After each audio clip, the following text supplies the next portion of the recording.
izinkan saya menyampaikan dari intisari sejarah Islam. Karena saya khusus di bagian sejarah, saya sampaikan dari sisi sejarah. Pertama, Rasulullah Shallallahu Alaihi Wasallam pada waktu itu minoritas, dihabisi oleh kafir Quraisy yang mayoritas. Perhatikan. Namun setelah Rasulullah Shallallahu Alaihi Wasallam hijrah dari Mekah ke Madinah dan orang berbondong-bondong masuk Islam, dan Islam sudah siap kembali ke Mekah dari Madinah yang udah menjadi mayoritas kembali ke Mekah, apa yang Nabi suruh? Habisi mereka? Tidak. Bakar mereka? Tidak. Balas mereka? Tidak. Usir mereka? Tidak. Yang Nabi lakukan, barang siapa mengganggu mereka sama dengan menggangguku. Jelas Bapak Ibu, dalam Islam, walaupun Nabi pada waktu itu sudah menjadi mayoritas, maka yang dilakukan adalah barang siapa mengganggu mereka sama dengan menggangguku. Artinya haram umat Islam mengganggu orang. Apalagi yang Nabi khususkan, barang siapa mengganggu mereka itu non muslim. Itu non muslim, kafir Quraisy. Dan di antara mereka ada yang beragama Yahudi, Nasrani, Majusi dan sebagainya. Bayangkan. Jadi kalau mereka berdalih bom bunuh diri itu untuk jihad, untuk apa? Suruh belajar lagi yang lebih banyak tentang sejarah Islam. Dua, di masa Umar bin Khattab. Jadi saya bawa ke periode ya Bapak Ibu sekalian. Dua, di masa Umar bin Khattab. Tadi Rasulullah hijrah ya 600 ya 28 29 gitu ya. Atau hijrahnya ya 632 kurang ya segitulah kurang lebih.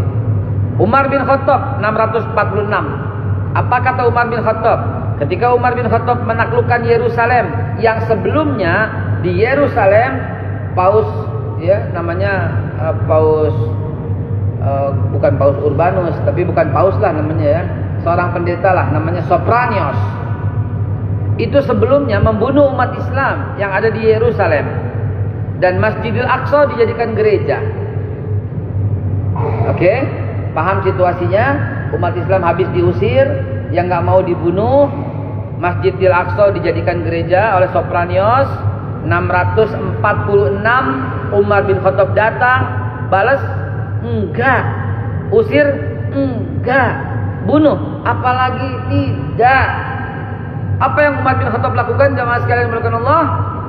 Bikin perjanjian Wa'dal Umariyah, di mana orang-orang Yahudi atau non-Muslim atau siapapun yang ada di Yerusalem bebas sebebas-bebasnya tinggal di kota Yerusalem. Wahai orang yang suka melakukan pengeboman, tolong dengerin ini. Wahai orang yang terlibat pikirannya dengan ngatain pemerintah togut, dengerin ini. Wahai orang yang senantiasa menjadikan orang yang tidak sepaham denganmu menjadikan musuh-musuh, dengarkan ini. Rasulullah sudah letakkan dasarnya itu. Siapa yang mengganggu mereka sama dengan menggangguku. Siapa yang merusak kehormatan mereka sama dengan merusak kehormatanku. Umar bin Khattab bikin perjanjian Wa'dal Umariyah ya, di Yerusalem yang mengharamkan mengganggu gereja, salib, sinagoga. Kalau sekarang kita bisa nisbatkan kepada wihara dan semuanya, candi dan semuanya tempat ibadah orang-orang yang bukan Islam. Haram mengganggu mereka. Wahai dengarkan ini. Karena kata Nabi dikunci dengan kata-kata irhamu man fil ardi yarhamkum man fis sama. Cintai semua yang ada di bumi, niscaya kau akan dicintai oleh yang ada di langit. Di bumi ada siapa? Ada manusia, ada hewan, ada seluruh manusia. Coba man fil ardi, kata Nabi, siapa yang ada di bumi. Jadi bukan cuma umat Islam yang mesti dilindungi. Camkan ini. Ini umat Islam sejati mestinya memegang ini, kalimat ini. Rasulullah bilang begitu, Umar bin Khattab bilang begitu. Dan perjanjian Umar bin Khattab itu, perjanjian itu ada dan ditulis dan sampai sekarang berlaku. Tidak ada orang satu pun berani yang membatalkan perjanjian itu, karena distempel lagi oleh Nabi. Alaikum bisunnati wa sunnatul khulafaur rasyidin al-mahdiyyin. Wajib atas kalian ikut sunnahku dan sunnahnya khulafaur rasyidin al-mahdiyyin. Ayo Mau berdebat apa lagi? Wahai orang-orang yang sering mengatakan itu Islam, itu Islam, itu Islam. Dan saya berdebat sama orang Islam karena dia mengatakan itu juga Islam. Enak aja saya bilang. Islam yang mana yang membolehkan orang mengganggu? Islam yang mana yang membolehkan membunuh? Saya nggak bawa ayat sengaja biar nggak dijadikan perdebatan. Saya nggak bawa hadis sengaja biar nggak dijadikan perdebatan. Bawa sejarah aja deh. Umar bin Khattab membalas dengan damai. Perjanjiannya ada, sampai sekarang perjanjian itu ada. Ditempel di depan Masjid Umar bin Khattab, di depan gereja Holy Sepulchre di Yerusalem. Umar bin Khattab yang tanda tangan di sebelah kiri, yang tanda tangan 4 di sebelah kanan 4 orang. Satu gubernur Syam, namanya Muawiyah bin Abi Sufyan. Yang kedua gubernur Mesir, namanya Amr bin As. Gitu. Yang ketiga gubernur atau Menko Polhukam kalau sekarang dah. Sa'ad bin Abi Waqqas, Abdurrahman bin Auf. Pada tanda tangan di situ sampai sekarang ada prasastinya. Dan itu berlaku seluruh dunia. Di mana umat Islam jadi mayoritas, wajib melindungi, itu pesan Umar bin Khattab. Jangan lagi tuduh umat Islam.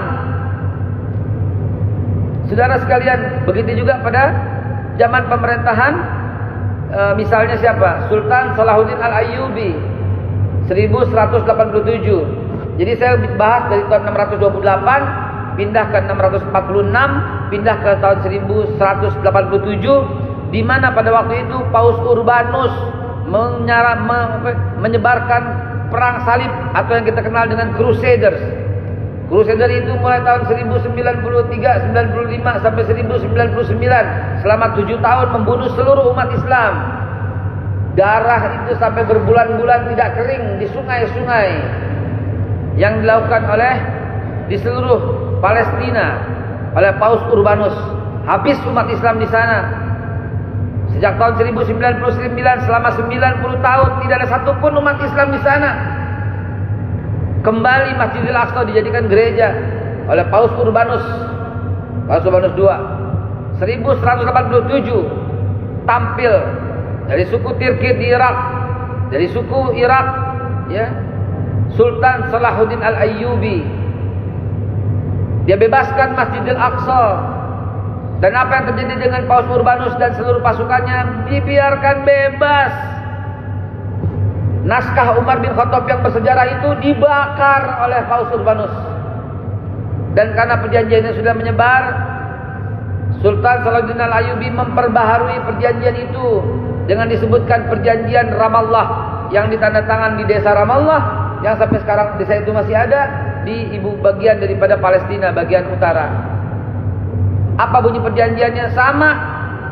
Pesan Sultan Salahuddin Al-Ayyubi harus merawat gereja-gereja yang ditinggalkan, merawat sinagoga-sinagoga yang ditinggalkan. Bukan dilakukan pengeboman, bukan dilakukan pengerusakan, bukan dibilang kehancuran, tapi justru merawat sinagoga, merawat pendeta, merawat salib-salib itu, merawat gereja-gereja itu. Ini ada dalam perjanjian Ramallah yang ditandatangani oleh Sultan Salahuddin Al-Ayyubi tahun 1187, saudara. Masih kurang? Masih kurang. Lihatlah penaklukan Konstantinopel 1453 oleh Al-Fatih. Ketika semua kaum gerejawi, kaum Kristiani ketakutan dan ngumpul di gereja, bersiap untuk dibantaikah? Tidak. Justru Al-Fatih masuk ke dalam gereja itu dan mengatakan gereja ini utuh, tidak boleh diganggu. Wahai para saudara-saudaraku yang beragama Kristen, kata Sultan Al-Fatih, kalian mau tinggal di sini silahkan tinggal bersama kami dengan suasana damai. Atau kalian mau pergi keluar kota, kami antarkan sampai keluar kota. Kurang apa coba? Contoh-contoh para pendahulu Islam. Lalu dari mana otak-otak orang yang membunuh itu? Lalu dari mana ajaran-ajaran orang yang menyebarkan paham terorisme itu? Kalau sampai dituduh umat Islam, kita kesinggung, kita keberatan. Yang lebih mengherankan lagi, itu keluar dari mulut orang yang beragama Islam. Ketahuan kan? Ini betul-betul kelihatannya pintar tapi bodoh, sebodoh-bodohnya orang begitu loh. Al-Quran menyatakan kok membunuh satu orang sama dengan dosanya membunuh seluruh umat manusia. Bahkan menyelamatkan satu nyawa artinya menyelamatkan seluruh nyawa manusia. Lah kok dibilang begini, saudara? Masih kurang? Mau tahu Sultan Hamid yang membantu Perancis ketika kelaparan? Sultan Hamid II yang mengirimkan bala bantuan sampai ke Indonesia. Kurang apa lagi? Saudara sekalian, hentikan ini semua. Catat dan rekam apa yang saya sampaikan ini. Siarkan semuanya agar semua paham bahwa Islam itu rahmatan lil alamin. Bahwa Islam diturunkan oleh Allah Subhanahu wa taala. Ya, kata Nabi apa? Inna mabu'itsu li utammima makarimal akhlak. Aku diutus oleh Allah paling utama menyempurnakan akhlak. Akhlak ini sangat global, moral. Akhlak kepada Allah ada, akhlak kepada Rasul ada, akhlak kepada orang tua ada, akhlak kepada pemimpin ada, akhlak kepada pejabat ada, akhlak kepada orang tua siapapun yang lebih tua ada, akhlak kepada non muslim ada, akhlak kepada sebangsa setanah air ada, akhlak kepada tawanan ada. Ini orang habis perang kalah ditawan. Kata Nabi apa? Beri mereka makan sebagaimana kalian makan. Beri mereka pakaian sebagaimana kalian berpakaian.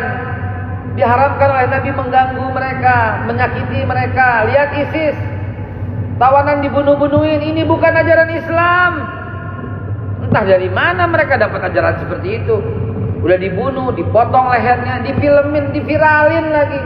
Maka kita curiga, ini siapa yang lakukan ini, saudara? Waktunya kita hari ini jangan takut-takut, sebarkan kedamaian, sebarkan persatuan dalam Islam. Sebarkan ini semua. Saya tidak banyak berkata-kata, cukup. Insya Allah kita buka dengan forum tanya jawab. Cakep? Cakep? Intinya udah dapat? Intinya udah dapat. Begitulah Islam mengajarkan. Saya udah bawa dari tahun 628, 646, 1187, 1453, 1529 sampai 1712 saya udah baca semua. Saya udah bawakan semua itu. Kurang apa lagi? Ya mengkaji Islam mesti dengan Quran, dengan hadis, dengan sahabat-sahabat Nabi, dengan tabi'in, dengan tabi'at tabi'in, dengan tabi'at tabi'in. Jadi jelas dari urutannya Quran. Kalau orang sekarang terlalu banyak distorsi dan pemikiran-pemikiran, terlalu banyak kepentingan-kepentingan, akhirnya membuyarkan ajaran Islam itu sendiri, saudaraku sekalian yang dimuliakan Allah.